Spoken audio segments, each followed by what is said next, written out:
I am taking a break from tweeting out top 10 mid-major lists. Brad is taking a break from getting Rutgers' account tweeting about his work. It's been a successful week for the CB Central podcast team, but we're still going to get after it with a little bit of rankings, not rankings as much as really deep dives on these teams. And the next two we have on tap today are Nebraska and West Virginia, two teams I'm pretty excited to talk about. Brad, how you doing, my man? I've been loaded with Twitter notifications all week. It's been a ride. I'll say that. It's been a fun one. I talked to a lot of cool people and had a good time. But overall, I mean, how are things, man? It's been almost 2 weeks now. It's been like a week and a half. Yeah, things are pretty good. Your mid-major lists have gotten a ton of traction. I was surprised with the Rutgers account tweeting my top 40 transfer article because I had Peter Kiss at 28th, which even when I was looking back on it, I thought that could be a little low for Peter Kiss, but they were all for it. I've been surprised how many players who have responded to my articles that weren't upset with their rankings. Like Jaquan Lyle, I had him 4th, which was pretty high, but he like tweeted out like a positive emoji, like a hands praying emoji, like he was hoping that he could be that good. I had figured more guys would be like, screw you, I'm number one. I don't know what that says about players these days. Yeah, I haven't had too many weird player interactions. I had a couple players once they saw the list blowing up who were big guys slide into my DMs to try to gain some goodwill before the rankings come out. I had Mike Dahm follow me on like Tuesday, hoping to get his name on the list tomorrow. I'm sure he'll see him tomorrow. Had some interactions with some coaches. I had one assistant coach from an unnamed mid-major school send me an essay about why their point guard was the point guard deserving of the list, and that how he didn't make my list was absurd. But other than that, it's been a positive ride. It's been a fun ride. So let's dive into it. There's been actually some, for this time of year, big college basketball news that's come off. Before we get into these deep dive previews, let's start with at Kansas. We have Sam Cunliffe transferring out of the program. Never really got a foothold there after obviously being a top prospect coming out of high school, and then looking good early in his career at Arizona State before transferring to the Jayhawks. And so with Cunliffe, he only lasted half a year at Arizona State, even though he averaged, I think, almost 10 points a game during that span. And I think clearly Kansas was just a step too high. Like if he really wanted out of Arizona State, I think there were plenty of other high majors that would have loved to have him. He was a borderline top 50 recruit, I think. But at Kansas, I guess he wasn't really playing well, and he was stuck kind of in a logjam behind guys like Svi Mikhailuk and LeGerald Vick, who were very solid players. So between the opportunity and then he wasn't even playing well to begin with, that was kind of the death sentence for him. But because he was a mid-year transfer, he did lose a year, but now he'll gain that year back by sitting out at his new destination, and he'll be a sit one, play two transfer. Yep, he's a Seattle native, so maybe Washington might be an interesting destination. I'm sure every Mountain West school with a scholarship will try. I don't think they'll have much of a chance. We'll kind of see what happens there. I think he'll be an interesting piece kind of on this late transfer watch. But I guess my only question is, if you're Sam Cunliffe, and I understand the LeGerald Vick news came a little late, and that may have impacted his decision because Vick was one player who does stand in the way of him to playing time. Why are you waiting until now when almost everyone's filled their scholarships? You kind of knew you weren't going to play. Why is it coming until the last week in July for you to announce you're transferring? But I guess that's a little rant on my end. I think it would be more understandable if he were a grad transfer, because that'd be all right. I've waited so long that all these teams that are now desperate, teams that have missed out, maybe I can play at a higher level or get more playing time because the team is more desperate and just really needs to fill that spot. But whereas he's a sit-out transfer, it's like you mentioned Washington, who does have an open scholarship, but there's a real possibility he goes there and then gets recruited over in that year that he's sitting out. Same at another school that has a ton of scholarships, open that is Oregon. Um, both those schools kind of look appealing as of July 26th in terms of playing time. You know, July July 26, 2018, but when it's July 26, 2019, maybe he'll be buried again on the bench. Yeah, I think that was one of the things I've looked at with up transfers in particular, with like the Mount St. Mary's guys 2 summers ago when Miles, what was his name? The Wilson. Miles Wilson. Yes, I was thinking Miles Simon. I was like, that's just not who it is. Miles Wilson and Elijah Long were transferring. Was like at the time it looks like an intriguing destination, but both playing time have kind of been cut out. So I think that's something I've been looking at. The other transfer we have was Brandon Rashal, who began his career at LSU, had some trouble off the court, but is kind of a 6'5", almost a small ball four. I think is probably his best spot. Had a bunch of high majors out of high school, and then had a decent year for the Tigers, averaging 4 points, 3 rebounds. Final 4 games of the season, he averaged about 7.5 points and 7 rebounds. So he's a capable player, and he's transferring from LSU. We kind of figured one might come with the log jam that they had at on the wing, and still recruiting a 2018 piece in Andre Hyatt. We kind of figured they had a transfer coming. This is the shoe to drop. I think high majors will get involved. I'm really hoping to see him go down to a mid-major, maybe like a Charlotte. I know, or another type of CUSA school, maybe UTEP, where he could really be a star in my mind. I think he could even go a little higher, maybe like a UMass, or like an Atlantic 10 school that has a scholarship and could really use his athleticism in playing that 4 spot full time, where he kind of had to split between the 3 and the 4 at LSU, especially if he was still on the team for next year and wanted to make the rotation with Emmett Williams and Naz Reid and Darius Days and Kavell Bigby Williams. He would have a more likely path to playing time there as like a backup 3-man. But I think with his athleticism and kind of skill set, he's more suited for a small ball 4. And I think a lot of different Atlantic 10 schools would love to have him. Maybe Davidson too. Yeah, it could be an interesting piece for a bunch of schools. He's a sit 1, play 3, so a lot of flexibility there. I wouldn't be surprised if multiple high majors offer him. Like, I'm pretty sure Auburn has a scholarship that could make sense. It's just one of those where I always look for playing time spots, and I don't know that's necessarily how players think. So we'll kind of see what happens there. And then just lastly, we wanted to touch on Valdir Manuel, who is a top 150, kind of like a power forward center. He's kind of similar to a guy that Seton Hall had, Michael Enzi, who's going to be a senior this year, except Manuel has a higher upside, but there were academic concerns with him even getting into Seton Hall, so he makes a switch to St. Joe's, which I think if he's eligible to play this year, I think this is a really good move for him. I think it really cements St. Joe's front court rotation. They had a lot of different like stretch skill guys, or like Taylor Funk and Pierre Francisco Oliva, who have both started in the past, and they're both more of like stretch 4 kind of face up skilled types. He brings kind of like a rebounding and an athleticism and a toughness that front court lacked.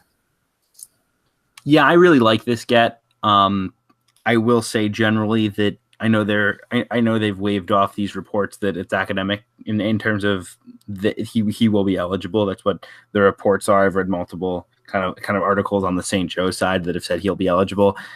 I will say a talent like this doesn't wind up at St. Joe's this time of year and not at the several Northeast schools that have open scholarships and could use a guy like this if there wasn't something going on behind the scenes that was causing a bit of a holdup. Now, that's not to say that he's a bad kid or anything, but like Illinois desperately needs a big guy. There's no chance this kid is at St. Joe's over Illinois if Illinois wants him. Yeah, I think that Pitt could have really used a big guy. St. John's could have really used a big guy. Even in the Atlantic 10, I think UMass is another big man away, to kind of split time with Rashawn Holloway. I know they have Kalia Turner, but he wasn't that great last year, I don't think. But they were another big man away from being like a real contender in the Atlantic 10. So certainly a excellent get for St. Joe's, and Manuel will definitely play more as a freshman at St. Joe's than he would have at Seton Hall, because they had Torian Thompson, and they had Sandro Mamukelishvili, and they have Ike Obiagu sitting out. So this is a more clear path to playing time, and I think St. Joe certainly has a chance at the auto bid if they're healthy. And who knows? I mean, we had this discussion in depth and at length in the George Mason podcast, but who knows? Maybe the second place team in the Atlantic 10 can kind of leverage that kind of mess in the middle to even make the NCAA tournament as a bubble team. Yeah, I think this move definitely increases the upside of this St. Joe's team pretty significantly. He averaged 10-7 on the AAU circuit for New Jersey players. That's really the only consistent stats that I look at is if you have the YBL stats, just because they're pretty well tracked.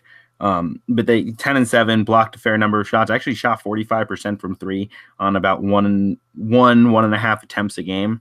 So has some shooting upside, very athletic. I think he'll start at the 5. You can play him next to Funk, even or he comes off the bench, the first big off the bench with Oliva playing next to Funk. But I think I was kind of hovering in the 6 to 8 range for St. Joe's. Between him and Troy Holston, I think I'm going to hover more in that 3 to 5 range. I think this increases the upside pretty significantly. Absolutely. And I think with that, we can move on to our deep dive.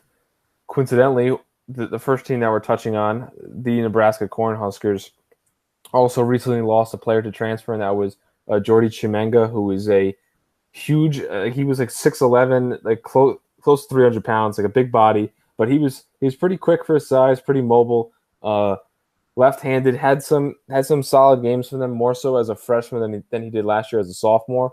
But losing him, especially at this stage, really takes a hit on their front court, even though he kind of lost a starting spot to a smaller lineup. They don't really have another guy his size or even like another center at all who's experienced and can definitely step in for this team. In terms of some of their other laws, we should start with probably a synopsis of Nebraska last year. So, Kevin, do you want to kind of break down Nebraska's season? Yeah, absolutely. So Nebraska went 22-11 last season, 13-5 in the Big Ten for a 4th place finish. Obviously, that finish was debated a bit given their easy schedule. They didn't really beat anyone in Big Ten play of note other than they beat Michigan at home. But at the same time, it was 13 Big Ten wins. It was a huge step for that program. It was a program that came into the year not really expecting much. And Tim Miles did a great job with this club. And they couldn't make the NCAA tournament. They just didn't have the wins. The metrics weren't there. But it was a year that I think gave everyone belief that Tim Miles could possibly be the guy. It was almost a Brad Brownell type year, if that makes sense, and that Brad Brownell kind of hovered on the bubble of fired for a really long time, and then would have a good enough year where people would be like, he's safe, and then he'd have a bad enough year where he'd get fired, or he finally did this year where he had a good enough year to be safe, and then he had a big enough year where he gets a contract extension.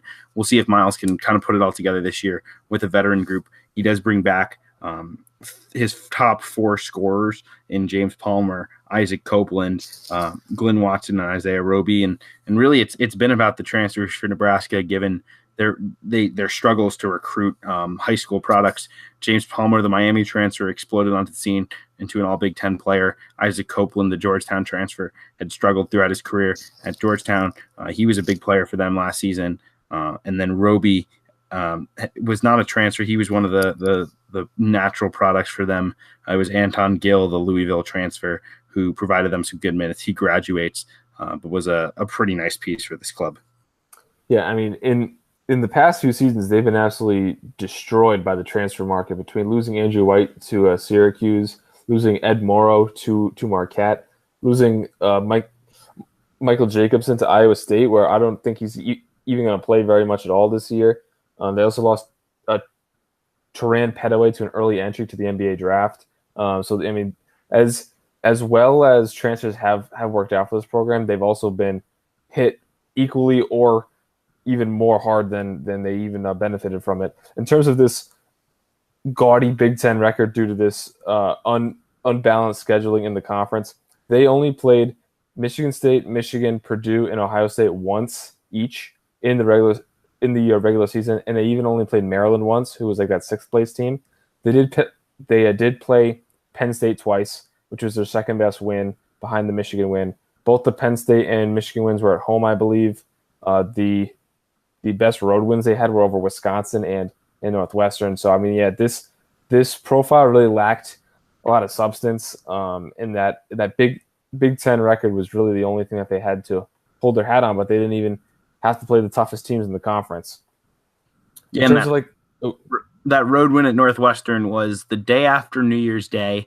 There was, I think, 5,000 people in attendance at 15,000 seat All-State Arena, and Bryant McIntosh didn't play. So that kind of tells you all you need to know about how light the schedule was for Nebraska. That's one of their up games. And same with Wisconsin. I mean, they lost Kobe King and Dimitri Trice, and I think other guys were banged up all season too. So just kind of a smoke and mirrors record. It's not to say that Nebraska is not going to be good this year. I think that they will be solid, but as we'll touch on later, I mean, I think they're being pretty overrated so far by the national media. And in terms of just kind of how this team operated last year, they gave up a lot of 2-point baskets, especially when they switched to the smaller lineup with Copeland and Roby as their bigs, which helped them offensively, and they were still a good team on the defensive end, especially limiting 3-pointers, especially taking and making 3-pointers, both aspects. But they were killed on the defensive glass with a small lineup, and while that gave them more of an offensive punch, it still wasn't good enough to offset the kind of rebounding and size deficiencies they had. Interestingly enough, though, they did block a lot of shots for a team that was pretty small. That was just a weird statistical thing that I noticed. They were 15th in the country in total blocks at 183 blocks for the season. They were second in the Big Ten with 95 blocks in Big Ten play. So it's a pretty strange stat given their relative lack of size and relative lack of a elite shot blocker. But I mean, there's no one on this team where you were like, wow, this guy blocked a ton of shots. Roby blocked 2 shots on the weak side, which is he's probably the biggest. He was definitely the biggest shot blocker on the team, but they got a block a game from Isaac Copeland. They got a block a game from Dubio KK, even though he only played 7 minutes a night. And they got some decent weak side help from a guy like James Palmer. So interesting statistic. I don't know how much it means, and I haven't looked into it enough to tell you whether that's a trend for all Tim Miles teams or if it's just one weird season. But I think it is an interesting thing to note, given that they do play small. Yeah, I think just Copeland and Roby are very long and athletic, and then Dubio KK in the film I was watching to prepare for the podcast. I mean, he had 2 or 3 blocks in just like the few minutes that he was in. He's someone who I think if he was better on the offensive end, like even just like a little bit, like not even being like an average offensive big, just being like a little bit better, I think he could have really made a bigger impact and kind of stabilized that front court, because he was certainly capable in terms of rim protection. But they certainly were better with this smaller lineup, and I expect them to kind of continue this trend, partly because they have really no one else who they could throw in except for one of their incoming freshmen, Brady Hyman, who is ranked, I think, 350th in terms of the 24/7 composite, and their other 2 recruits are in that same range. Carrington Davis, who's been a late stock riser, his stock kind of rose this spring, and he landed this Nebraska spot. He's kind of a 2-3, like a wing who can shoot a little bit. He can put on the floor a little bit. But I mean, he was ranked in the mid 300s. And then Amir Harris, the former URI commit, who's very athletic. He's a very good passer at that point guard position, but he's a complete non-shooter. Right, and I don't think they bring in anyone who's going to make a big impact this season. I think Hyman will be forced into a small role as a freshman. As a big guy, he'll have to play some minutes, but He's 6'10" and listed at 200 pounds. He's very skinny, and that's going to be a problem in the Big Ten. I mean, you can't go up against big guys like Nick Ward, like Derek Pardon, like Ethan Happ at 6'10" and 200 pounds. You're just going to get eaten up. Especially when you compare him to like a team like Iowa that's going to play with two bigs with Tyler Cook and Luka Garza. I mean, there was very little tape on Hyman, but from what I saw, he seemed fairly skilled. He's just so skinny. He's going to be more of like a project guy, especially the learning curve for big men is very steep. And I like just before the podcast, I was taking a look at some of the guys who are ranked in this range in the class of 2017, and how they kind of panned out as freshmen. The one kind of positive player in that group from 250th to 350th in the composite was Sterling Manley for UNC. Then the second best big man, maybe Olivier Sarr, maybe Theo John, who's not very good at all for Marquette, maybe Jalen Butts from DePaul. But that just kind of shows you the level of freshman big man that kind of comes in this range. Yeah, I think that's a pretty good call. Let's kind of look at the rotation because there's 4 spots that are ironclad. James Palmer, who I think is in the running for Big Ten Player of the Year. Isaac Copeland, who 13.6 rebounds a game last season, very solid. Glenn Watson, who provides that kind of scoring combo guard who will run the show for this team. He's more of a natural scorer by trade, but he has to play point guard just kind of due to lack of options. Not an efficient player, only shot 35% from the field last season, but he's the guard who handles the ball, and they really need that.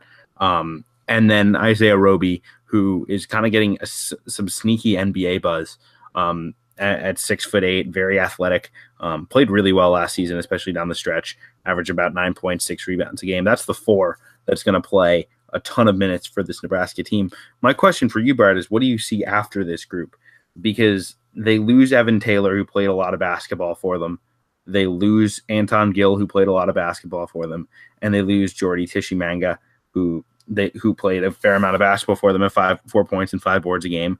They even lose a guy like WKK, who gave them 8 minutes a game as a big guy and just in a rotation type of look.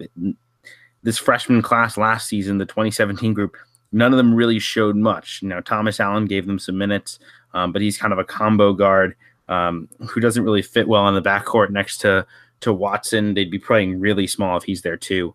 I just have some big questions about how this team looks.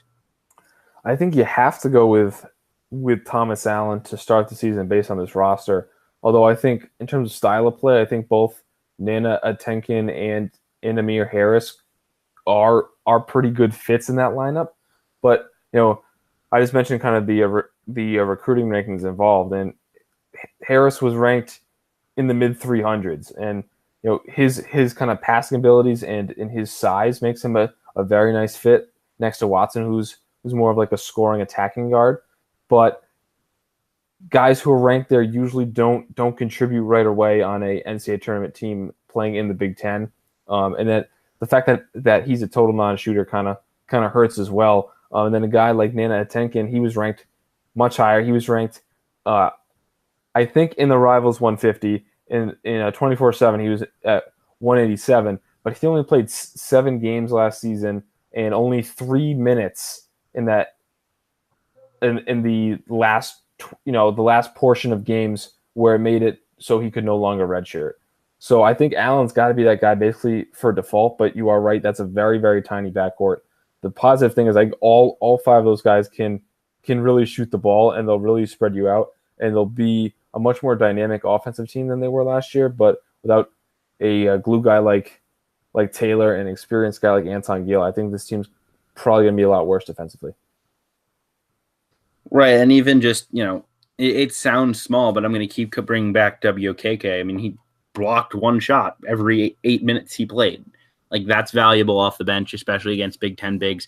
A guy who can come in and give you fouls and give you minutes and energy and block a couple of shots. I mean, that's a more valuable piece than I think a lot of people will recognize.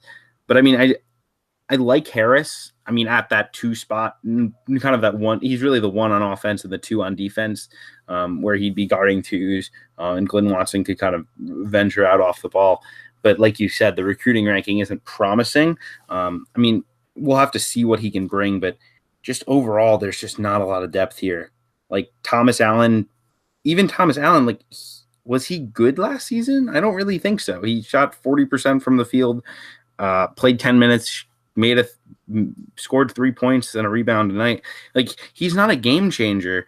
Like, at some point, one of these freshmen from last season has to step up and be at least like I would say a high level rotation player for this Nebraska team if they're going to have an NCAA tournament team. And I just don't see Thor Bjarnason. He was pretty quiet for Iceland in the FIBA U20s. Nana Kenton, as you said, maybe a guy with some talent, but didn't show it last season. I really question the depth here. I'm starting to really start to sour on this Nebraska team. Yeah, I had to move them down too. I had them as like an 8 or a 9 seed. I moved them down to like a 10, 11 seed because, I mean, this is probably the worst bench among any team that has a realistic shot at an NCAA tournament bid. It may even be the worst bench on paper, like among like Power 6 basketball. I mean, it's really, really thin. I mean, your most experienced guy played 3 minutes. He played two minutes in Big Ten play. I mean, the other 3 guys were ranked in the 300s. Then I'm glad that you mentioned the thing about Thorpe Johnson in the FIBA U20 because I was meaning to ask you about that. But I mean, Allen is kind of the guy by default. He had some really high expectations coming into the year. He was a former NC State commit. He had a Kansas offer that was, I think, like an actual like offer, like he could have committed to them. And I mean, he can really shoot the ball. I'm not sure kind of what else he's going to do for them this year as a sophomore. I think he has a very bright future, but between the fit in the backcourt and kind of the kind of massive jump that they need him to take, it's not super promising. Yeah, and I'll just give you the stats real quick on Thor Bjarnason. He averaged 9 points, 4 rebounds, and 4 assists. At FIBA, that's not bad by any means, but when you compare it to the rest of the Iceland team that he was playing on, like, for instance, Yngvi Gudmundsson, who's headed to St. Louis, he's John Axel Gudmundsson's brother. He like significantly outplayed him. He was by far the better player. And this is a guy now who has a year of college experience under his belt. This is a guy who was at a bigger school. I just can't say that I have much expectation for Thor Bjarnason as a rotation player. I mean, this might be the best group of 4 players in the Big Ten outside of Michigan State. Like, I'm not completely uncomfortable in saying that, but it also might be the worst group beyond their best 4 players in the Big Ten. It's a really big, interesting divide for me. Absolutely. I'm trying to think of a better foursome off the top of my head. I can't, yeah, because Michigan certainly doesn't. Unless like you're really high on guys like Ignas Brezdiakis or something, but yeah, I think Nebraska probably, or maybe Indiana, maybe Langford. No, but then after Langford and Morgan, it's kind of a steep drop off there too. Yeah, so I'm very confident in saying that, or affirming your statement that Nebraska has that second best foursome behind Michigan State. I'm also a big Isaiah Roby guy. I was watching some film from him when I was doing my top 5 breakout players in the conference. He kind of reminds me a little bit of DJ Wilson, except he has more like power in his game and isn't quite the shooter that Wilson is. But they're both guys who can play that 4 or the 5 spot in college. They can attack closeouts. They're very athletic for that power forward position. And I think Roby's really in for a breakout season. And then in terms of the FIBA U20 again, wasn't Elijah Clarence from Illinois State like the best player in the tournament? He might have been. And that in fairness, he was really good. Like, he looked terrific. I will say he looked incredibly athletic incredibly good. They had there were some interesting players. Like I watched Krister Zorix. He was at the B level, so it's not really a good comparison, but he played pretty well. He's a St. Mary's guy. Elias Valtonen looked pretty good for Sweden.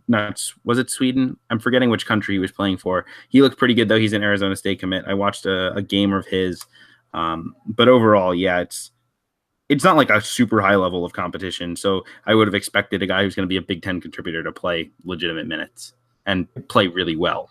And because just for some perspective, Clarence last year at Illinois State played 11 minutes a game, averaged 2.7 points a game, shot 24% from the field.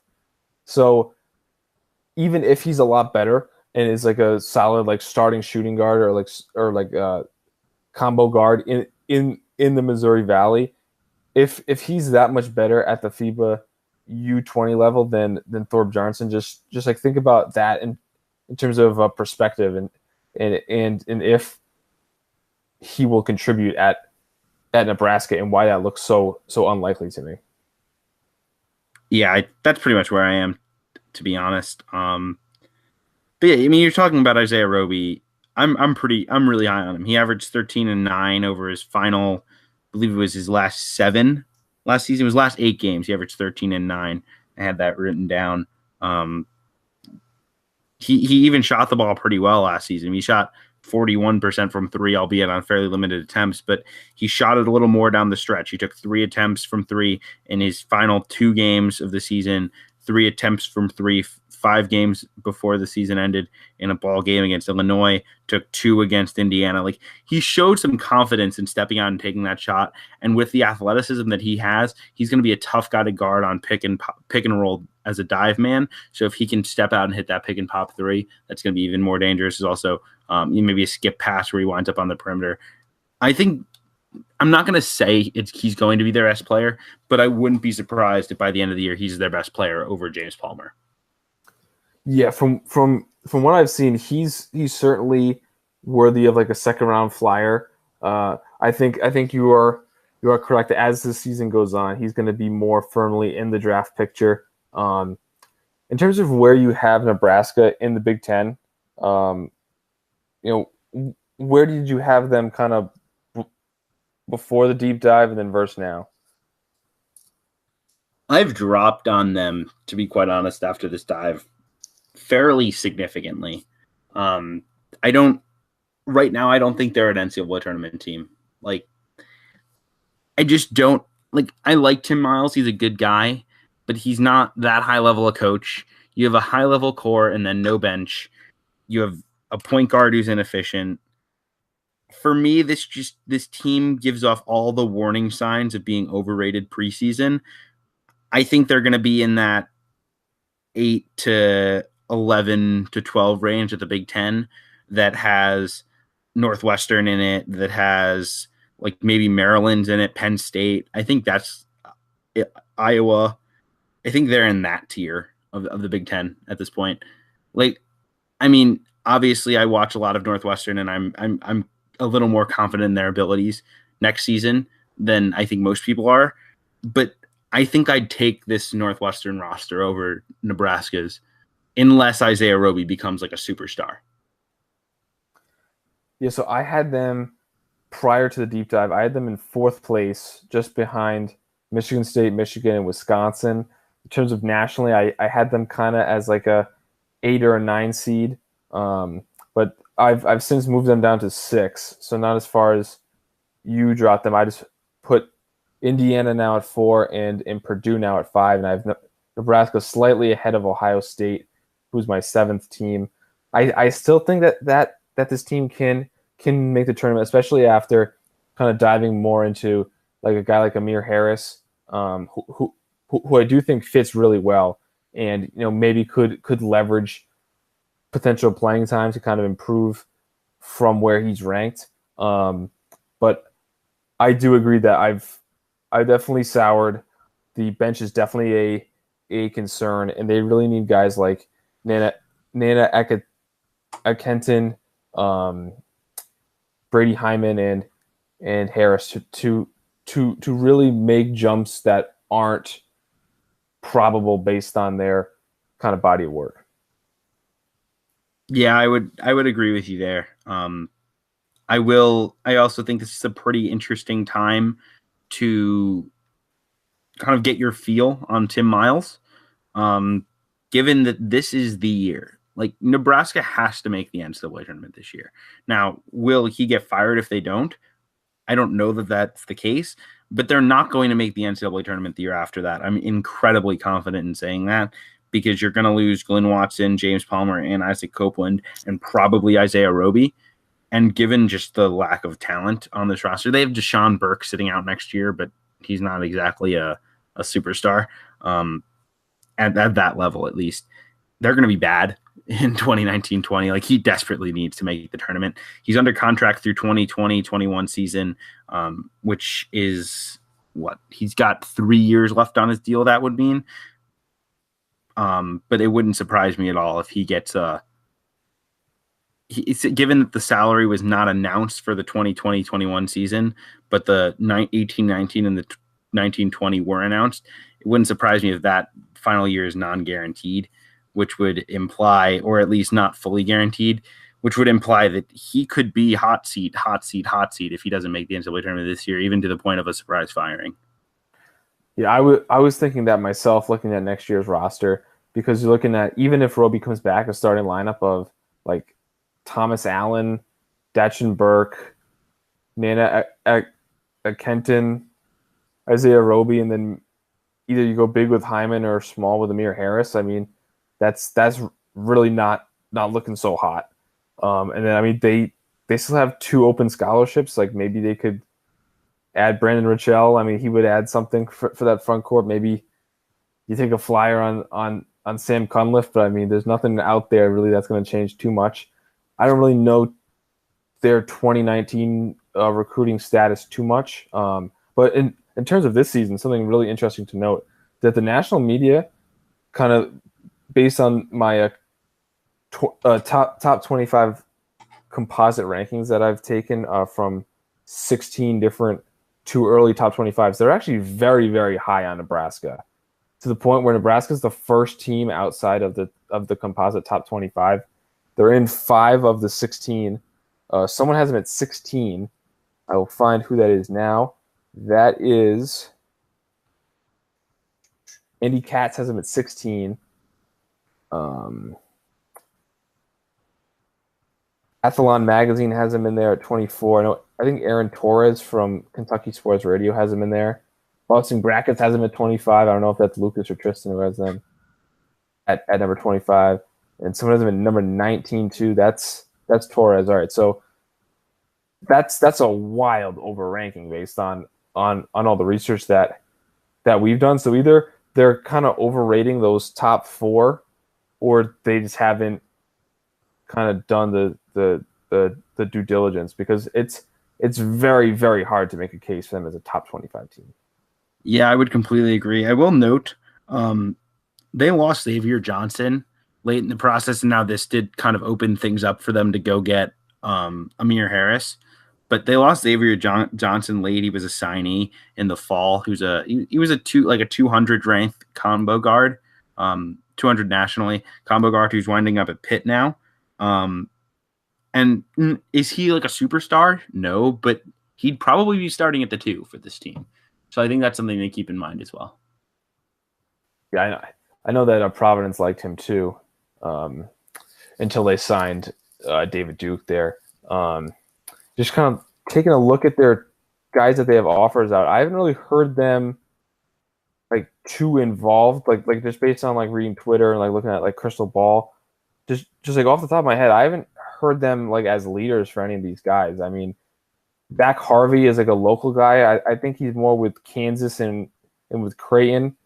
You know, I'm certainly not an expert on these guys, but just based on what I've read, like Matthew Hurt, I mean, there's no way that he's going to Nebraska.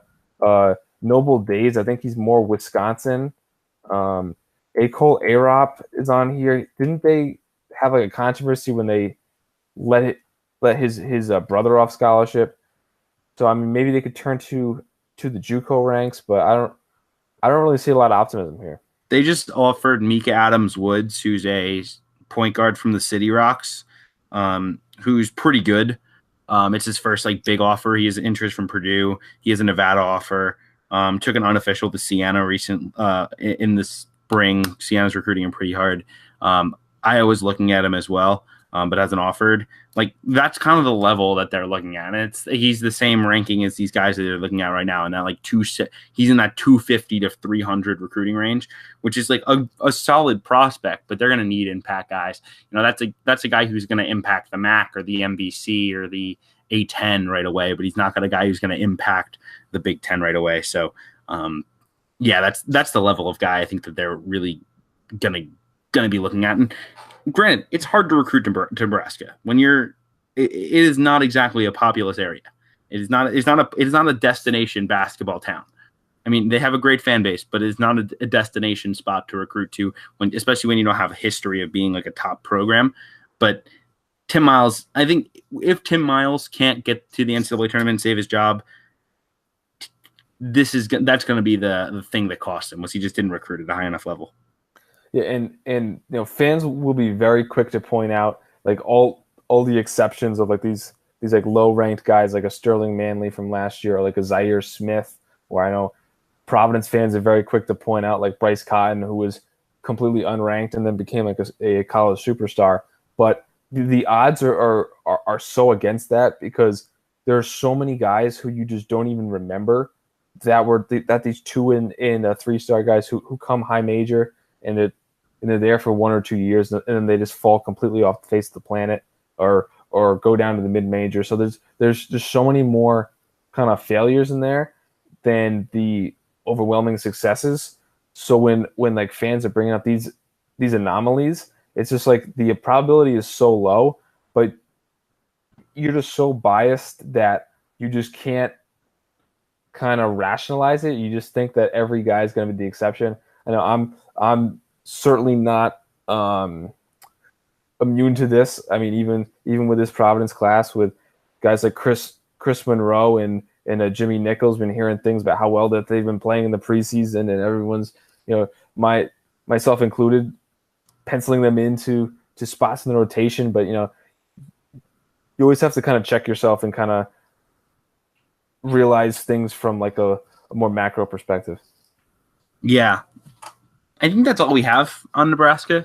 Our consensus seemingly is fringe NCAA tournament team, mid-pack Big Ten team. I'm a little lower than you seem to be, but we're both lower than national consensus.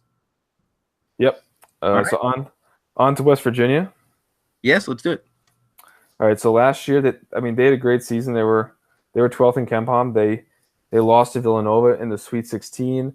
Everyone knows their style. They foul.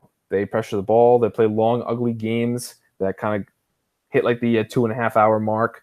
You know, they force turnovers, steals, block shots, offensive rebounding, just grit and grind. But they kind of lose 2 of their stalwarts. Javon Carter and Daxter Miles are both off to the NBA, to the Grizzlies and to the Kings respectively. They were 4-year starters at the guard position. That's going to be incredibly difficult to replace. They also lose a key rotation player in Teddy Allen, who kind of showed a lot of signs as a freshman. He's like a scoring wing, kind of like a poor man's and like a smaller TJ Warren. He's off to Wichita State. Then they lose kind of 2 other bench guys in Bender and D'Angelo Hunter. Yeah. And what's the national consensus on them? Because I've found the national consensus to sound high, but the more I've thought about this team, the more I just feel like I want to bet on them, and we can kind of go from there. I'm actually the only person of the 16 to not have them in my top 25. Every other person does. The highest ranking is 8th, which I think is absurd. Yeah, that feels really by Athlon magazine. They have them 8th. They come in overall with an average ranking of 18.13, which puts them as the 17th team in the composite, 1 ahead of LSU, 1 behind Mississippi State. That's interesting. Okay, so I can run through their recruiting class if you'd like. If you need a break, we can switch off halfway through because they have what 7 guys. I have them down for 6. So I was counting Napper too, but okay. Well, I'll let you do Napper. I'll do the other 6. all right. The highest rated recruit is Derek Culver, kind of a smaller 5 out of Brewster Academy, which is a top prep program. Number 81 nationally in 24/7 composite.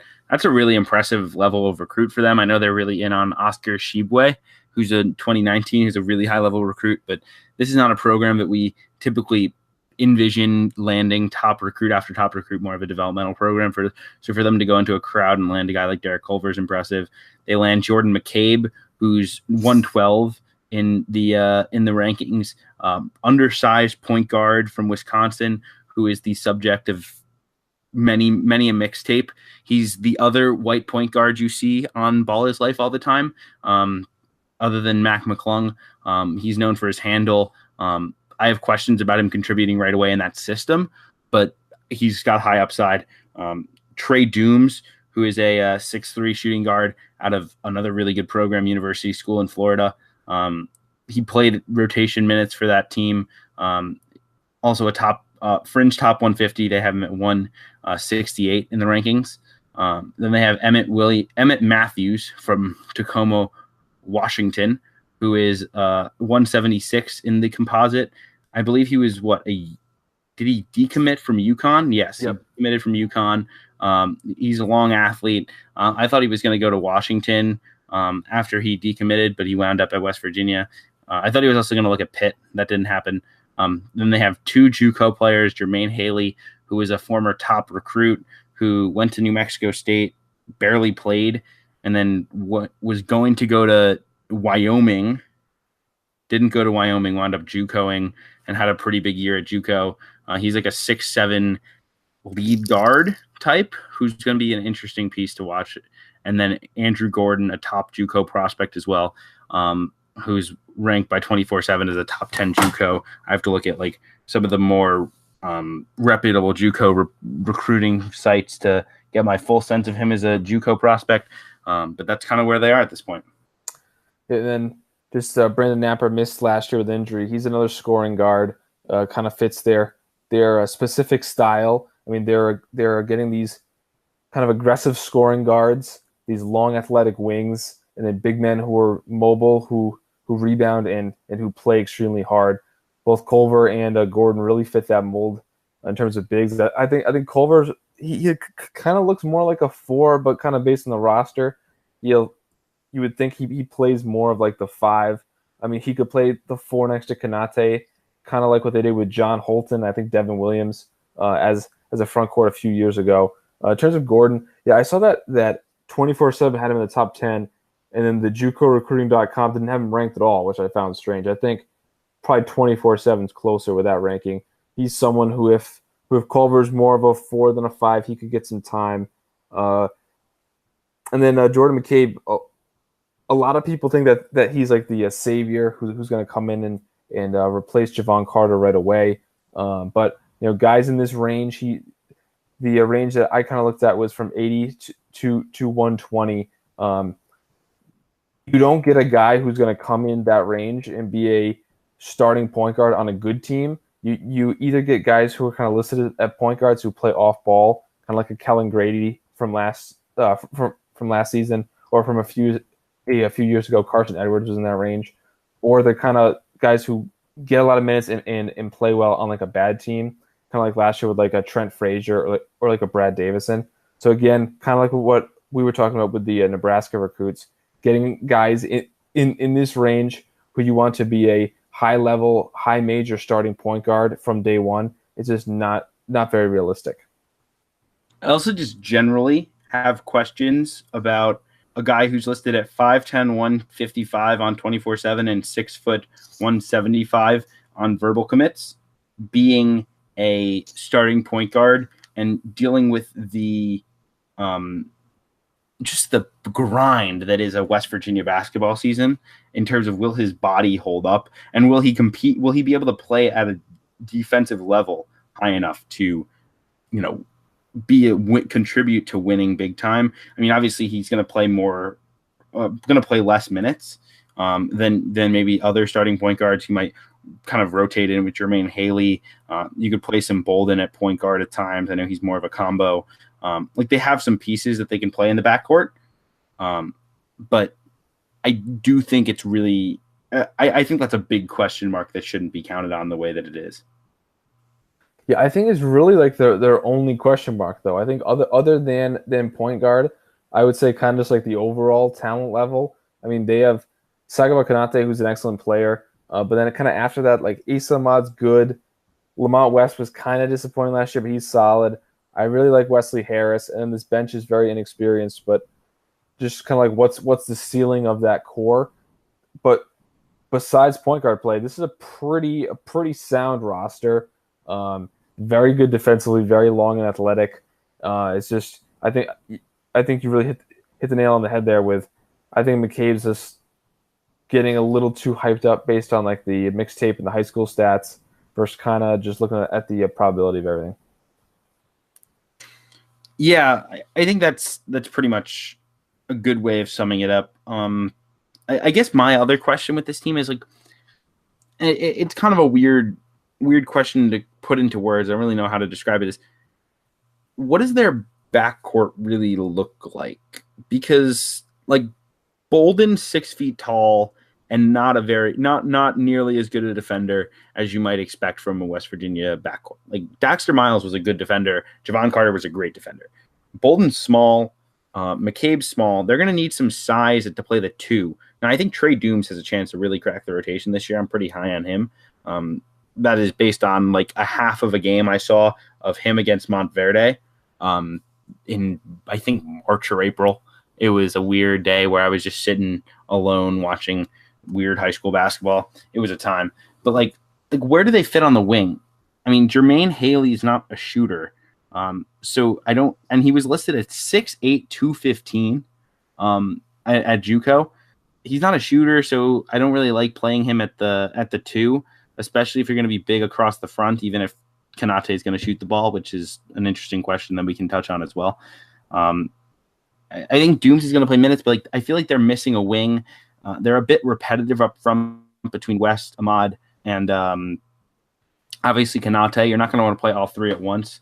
Although obviously with this system, you're going to rotate through bodies pretty quickly. I just have some questions kind of about the roster construction. Maybe you can absolve those concerns for me real quick.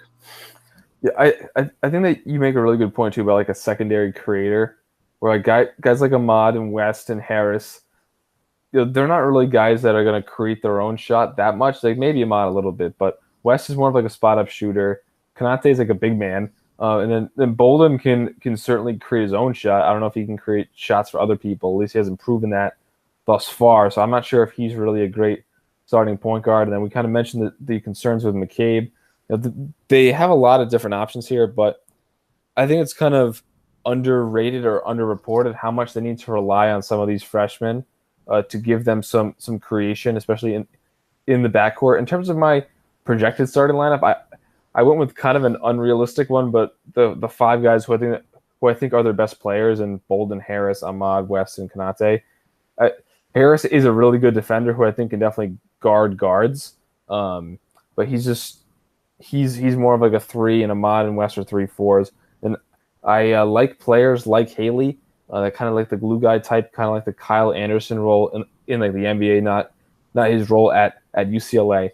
But he's someone who's also kind of like a 3-4, even though he has some point guard skills. So it's just very, very interesting roster. Kind of wish that some of these guards were a little older and a little more experienced. Right. And I guess what's your expectation from James Bolden? I mean, this was a guy who last season averaged 8 points, 2 rebounds, and 1 assist.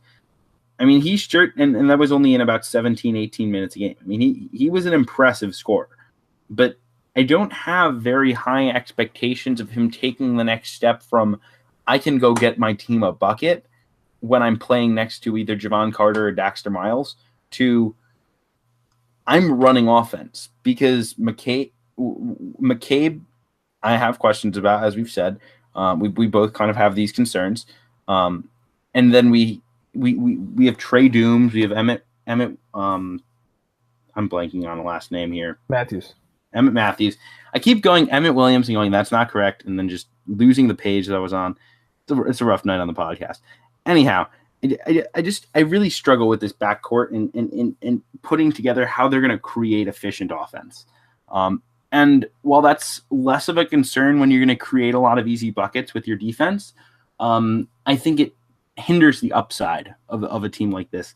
I mean, that said, your system's going to win you games that you shouldn't. So I think it's balancing that's going to be an interesting preseason conundrum for me with this West Virginia club. Yeah, I think that Bolden could maybe average like 14 points a game and like 3 assists. Yeah, kind of be like a mini Carson Edwards from last year, who averaged like 18 and 3. I just don't know.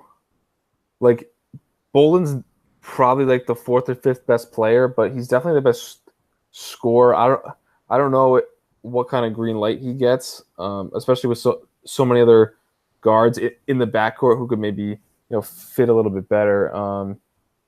Yeah, it's a very interesting question, and they could use like a Trey Dooms or like a Brandon Napper, to really add some more creation there. They do get a lot of easy buckets off turnovers and through transition, but they don't even really have the ball handlers unless some of these freshmen step up to kind of really be a true transition team.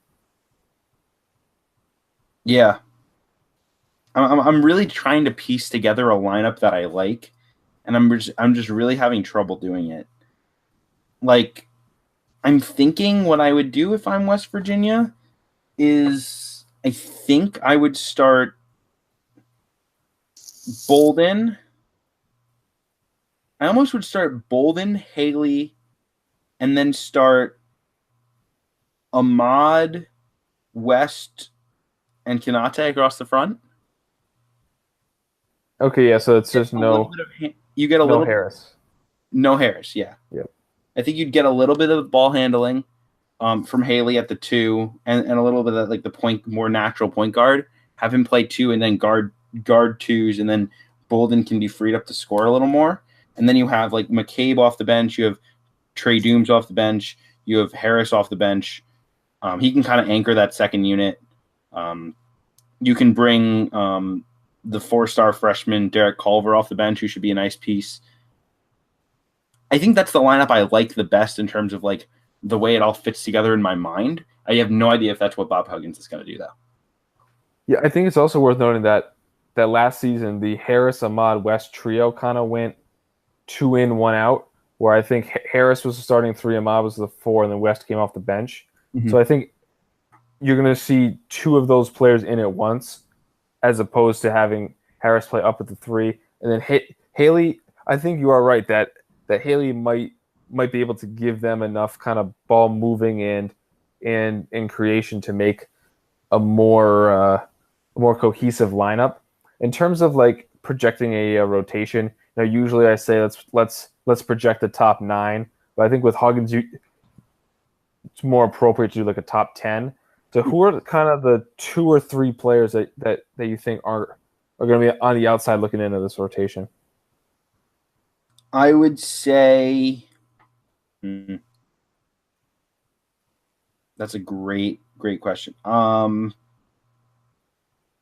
don't think like Chase Harler is going to really play. Yeah. I would say he's one. Maybe Logan Rout as well. Well, I wasn't even counting him, but yeah, I don't think he'll play either. He never really plays. So yeah, he played 31 minutes last year though. 31 games, I should say, 8 minutes a game. So he did play a little bit. I think he kind of gets bounced from the rotation though. Yes, then I think probably Emmett Matthews too. Yeah, I think it's probably safe to bet on one of Matthews. It kind of depends. Like, Matthews could play more if like McCabe winds up being the point guard, because like, if they wind up playing Bolden at the 1 and then playing more like of a combo 2, like a Haley, let's say. Let's say they do like the Bolden Haley thing. Yeah. Then either McCabe or Napper probably gets boxed out of the rotation because they're small point guards. You can't really have three of those in the rotation. You're going to have one with Bolden. But if you're going to play more of like a McCabe starting point guard and commit to Bolden as more of a two, then I think Napper's going to play behind McCabe, and then then definitely a wing, either Haley or Matthews, or even Trey Dooms gets knocked out of the rotation. Yeah, I completely agree with that. I think Andrew Gordon is probably pretty safe just because of how often they foul. So as Culver can play the 4 and the 5, I think he's obviously in just kind of like his grit and grind style and like his junkyard dog style. And I think Gordon, even if Gordon's like the 11th man, I think he could still get minutes just because he's mobile and just with how often the Mountaineers foul. I think that there is at least a small role there for him. I will say Gordon put up pretty small numbers at West Virginia. I have at last check, statistically, he averaged like 4 points a game in JUCO, but that was his freshman year, and then he didn't play his sophomore year of JUCO. So I think he tore his ACL. So I think that's the explanation why he's not ranked by JUCO recruiting. That's just something I just recovered. So he didn't play last season, so we don't really know. He blocked a fair number of shots as a freshman in JUCO. It was like a rotation player and was on track for a bigger role, then tore his ACL in a pickup game. So take that. Yeah, that definitely makes more sense as to his ranking. I think with the Bob Huggins style, he's going to be so limited offensively anyway. Like they're not going to really post him up or anything, that he can just go out there and kind of run around for 5 to 8 minutes, block some shots, get some rebounds, foul some people, and kind of be a consistent piece there. Yeah, I think I agree with you there. So does that wrap up our rotation talk of this team? Yes. All right. So the big question: where do you have them, Brad? So I had them as a 10 seed before. I've moved them up 2 seed lines to an 8 seed. So that kind of puts them in that 28 to 32 range nationally. I think I was kind of underrating guys like Issa Ahmad and even Kanate in terms of where I had them prior. But I think definitely the point guard questions in the secondary creation questions, just kind of like the overall talent level of some of these pieces, I think it's quite reasonable to keep them out of the top 25. Although I certainly wouldn't blame people for a top 25 ranking because literally everyone else has them. And with the Bob Huggins style, I think that this roster, even if some of the pieces are a little inexperienced, I think this roster really fits his style of play. Are you on the Kanate as an All-American bandwagon? Yes, I am. I mean, I'm not sure if I would put him there, but I think that's certainly a very reasonable and a selection that I will definitely warrant when I'm making my all-American picks. So yeah, I think that's pretty much. I think I have him in like he's a top 20 to 25 player in college basketball next season, top 30. So like right now outside of the All-American cusp, but like wouldn't surprise me if he gets there.